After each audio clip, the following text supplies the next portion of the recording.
Assalamualaikum warahmatullahi wabarakatuh. Sahabat, kembali berjumpa. Abi di sini kembali akan menemani sahabat semua.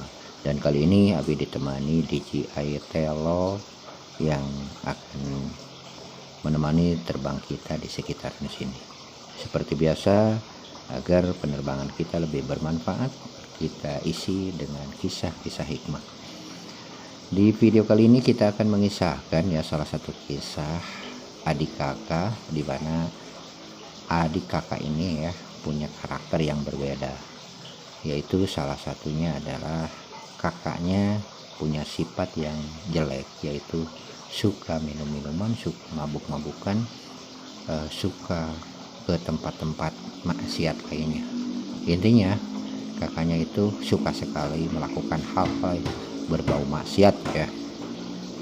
Berbeda sekali dengan adiknya yang karakternya itu suka sekali beribadah dan lebih banyak menghabiskan waktunya untuk berzikir, untuk melakukan hal-hal kebaikan.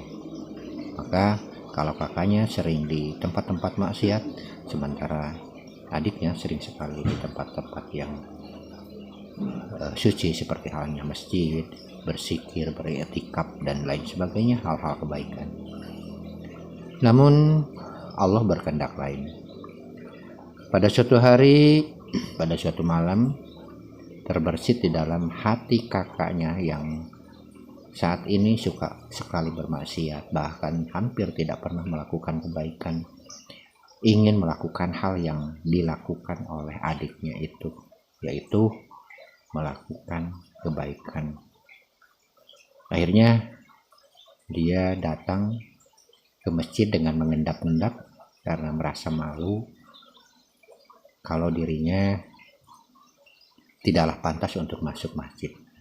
Akhirnya dia masuk ke tempat wudhu, mengambil wudhu dan langsung masuk ke masjid, lalu melakukan sholat dan hal lainnya seperti yang sering dilakukan oleh adiknya. Tanpa terasa waktu terus berjalan dan semakin larut kakaknya itu di dalam zikirnya dan munajatnya, sehingga tidak terasa hatinya semakin tenang, hatinya semakin dekat dengan Allah Subhanahu wa Ta'ala, sehingga hatinya merasakan ketenangan yang sangat luar biasa dibandingkan dengan ketenangan yang kakaknya cari di tempat-tempat maksiat, seperti halnya dengan minum-minuman, sehingga semakin larut, air matanya semakin basah, dengan air mata, dan akhirnya merasakan ketenangan yang sangat luar biasa. Sejalan dengan itu, terbesit pula di dalam hati adiknya rasa ingin melakukan maksiat, seperti halnya yang dilakukan oleh kakaknya.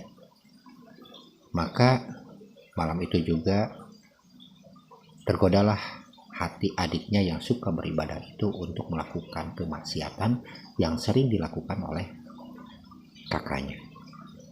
Di dalam hatinya merasakan bahwa tidak apalah melakukan maksiat sekali saja, satu malam saja, karena ingin merasakan toh nantinya juga besok-besok akan beribadah seperti biasanya.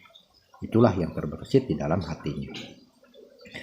Sehingga pergilah adiknya itu ke tempat di mana kakaknya suka nongkrong, seperti halnya melakukan hal-hal maksiat yang sering dilakukan oleh kakaknya itu, dengan sedikit merubah penampilan dan merubah penampilan yang sering dilakukan oleh kakaknya. Masuklah anak tersebut atau adiknya itu ke tempat diskotik, di mana di sana terkumpul tempat-tempat atau hal-hal yang berbau maksiat, dan ditemani oleh seorang wanita cantik mabuk-mabukan, walaupun awalnya merasa canggung dan juga melakukan zina seperti yang dilakukan oleh kakaknya. Tiba-tiba hal yang mengejutkan terjadi.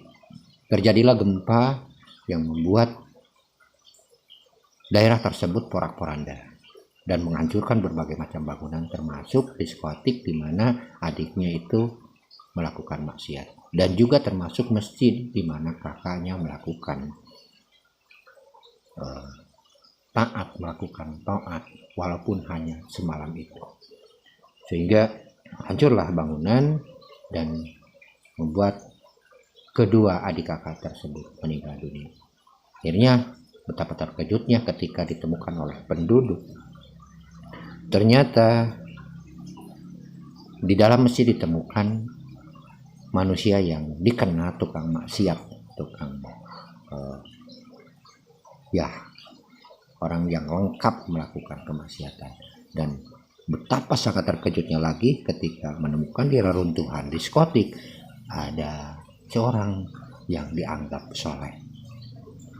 Inti dari cerita ini teman-teman, jadi kita harus hati-hati terhadap pujukan setan, karena kematian datangnya tidak tahu dan mendadak, seperti halnya terjadi terhadap adik kakak seperti itu.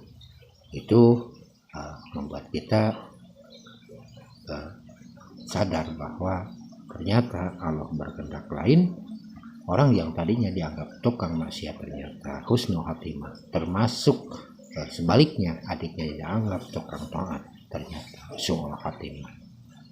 Hayatnya berujung kejelekan. Semoga apa yang disampaikan ini bermanfaat untuk kita semua, dan semoga penerbangan kita ditemani di JITL ini bukan hanya sekedar hiburan tapi bermanfaat juga. Wassalamualaikum warahmatullahi wabarakatuh.